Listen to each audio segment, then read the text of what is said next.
Why moving to Texas might actually bring you closer to your family. I know, blasphemy. But in this video, I broken it up into three parts to convince you otherwise. Part number one is going to be the California illusion, why you're not seeing your family as much as you think you are. Part number two is going to talk about how Texas unlocks better relationships. And number three is going to be my personal story after living here for 7+ years and how I stay close to my family. Okay, so part number one, the California illusion. I found this psychological insight talking about the 15-minute lie. Here we go.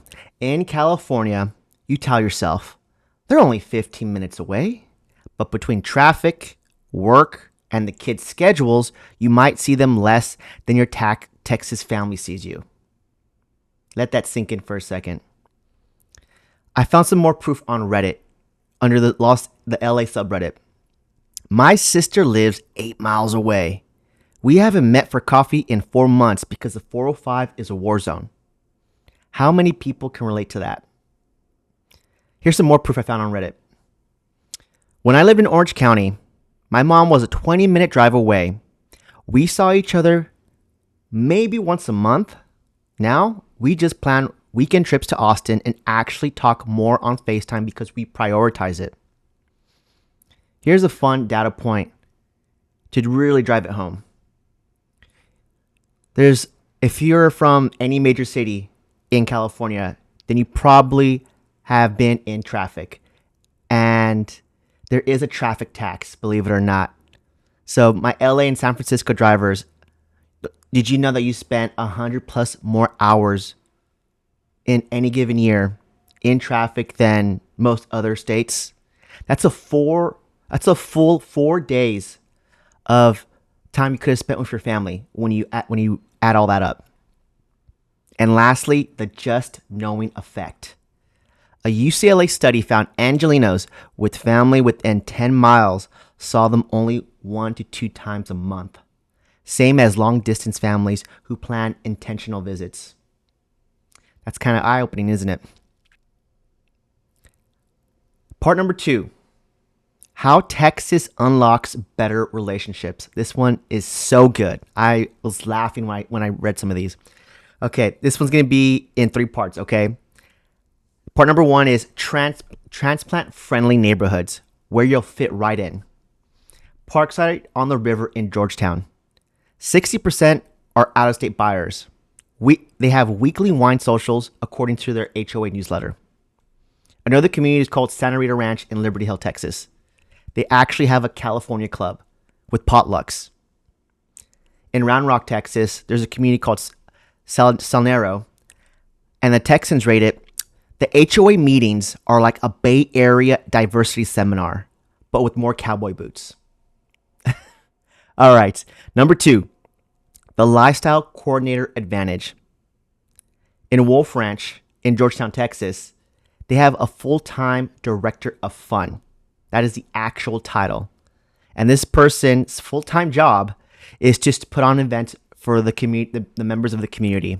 Some of them which are weekly y'all come mixers that consist of coffee crawls, pickleball tournaments, and howdy hours with free Shiner box.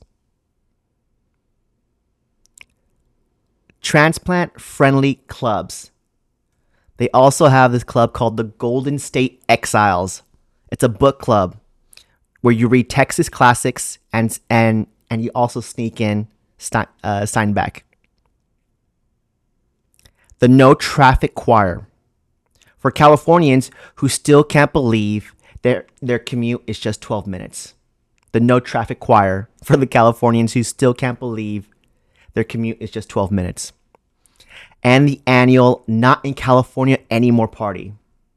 That was the first time I heard of it too. The annual Not in California Anymore party features an In-N-Out versus Whataburger taste test.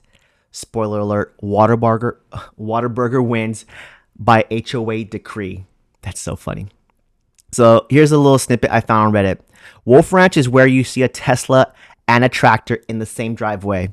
The social team forces you to make friends in a good way. And lastly, the no traffic bonus.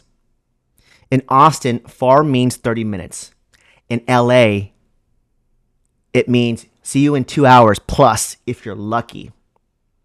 Here's some more gold I found on Reddit. I've made more friends here in a year than in 10 years in San Francisco because people actually say yes to plans. That's some perspective. Okay, now I'm going to be talking about my personal story. So I've been here in Texas for a little over 7 years. I spent 3 of those years in West Texas and then spend the rest of that time here, the last 4 years in Austin, Texas, when I started my real estate business. And in the beginning, I would only go home once a year during the holidays for 2 weeks.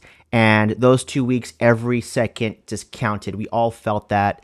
And because it was around Christmas and New Year time, so those were big holidays. So I got to spend a lot of time with all of my family for Christmas and then see some of my friends in San Diego during New Year's. And it almost became like an annual tradition for me to come home and for me to hang out with my friends during the around the New Year time frame. And over the years, it made it so meaningful. And because I do so much stuff on YouTube, I became the uncle that just does all the family videos. So I thought that was pretty cool. And over the years, now I go home twice a year, right? I go home once in the summer and once towards the end of the year for the holidays. And because it's seldom, I know our time spent together, we're just more present and we just plan more things for the short time that I am home. So it's nothing but fun with all the nieces and nephews. And I know even with my friendships over there that I still maintain, we still talk on the phone, maybe even once a month, right? I still have my good friends from San Diego, to shout out to CJ and Jasper, who we started this in the pandemic and we still do it to this day, where we play Jackbox online. We have our little Zoom call so we can do our video. We can see each other through video, and then we play Jackbox for like an hour. We still do that to this day, and that's something we all look forward to. You know, I probably do that with them at least once every couple of months, and I love it. So you find ways to still stay connected with your loved ones, and it just makes that time, that distance, really makes makes the time together more just valuable, and more you stay more present. Everything's more intentional, right? So it just means more because you know it's gonna be a while till you see them again, right? So I know that all that has helped me stay here in Texas longer, because I don't feel as guilty for being away like that. And once you are here in Texas or wherever you're landing, but I live here in Austin, then and you start making your own personal friends and deep relationships around here, and then they become like your second family. I mean, I feel super grateful because I feel like I have two families. One my family and friends from back home in Cali, and then my friends and family that I've come to know here in Austin. So I think Austin's a great place, and it's an easy place to adapt to if you come with the two things in mind, with having respect for everybody and the people who are here, and just having good manners. If you have those two things, you're going to do fine out here. You're going to find your people. And I hope this video kind of proved a little bit that there are lots of people, lots of transplants, not just from California, here, and in a lot of these brand new construction communities, they have these either lifestyle coordinators or these directors of fun to help get people to get to know your neighbor and find out, and they really listen to the residents as far as like, hey, if you want to put on an event that's based off your interests, they will totally run with that, right? They really are. They listen to feedback, and they put on events. I can send you some of the calendars for some of these communities that I mentioned, so you can see exactly what they have. And it's like every day there's something. Every day there's something. I would even bet that you'll probably make more friends here than you are back home, because I don't know of any of that kind of stuff happening back in Cali. Let me know in the comments below. But I think that's it for this video.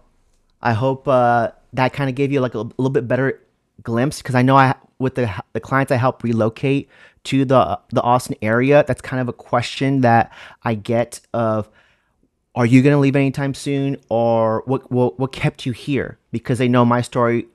that I'm originally from California, and I've been in Texas for over 7 years now, and like what keeps you staying here? And then I tell them a little bit of what we just discussed here, and they get it. They get it. So I hope you get it too. And if you don't, we can definitely talk a little bit more, dive a little bit deeper in your situation, or maybe in some of the communities and neighborhoods that you're looking at, or during a consultation call. So I'll have all that in the description. You can hit me up, and yeah, hit that like button. Subscribe to the channel if you want to keep up with all things new construction here in the Austin area. I put out a bunch of videos on all my personal home tours, and I do a lot of drone shots so you can see the community, because I know if you're not from here and you're planning to move here, you really not you want to get a good glimpse of not just the home, but kind of the general area of what the neighborhood looks like, and I cover all that in my videos. All right, thanks for watching. Catch you on the next one.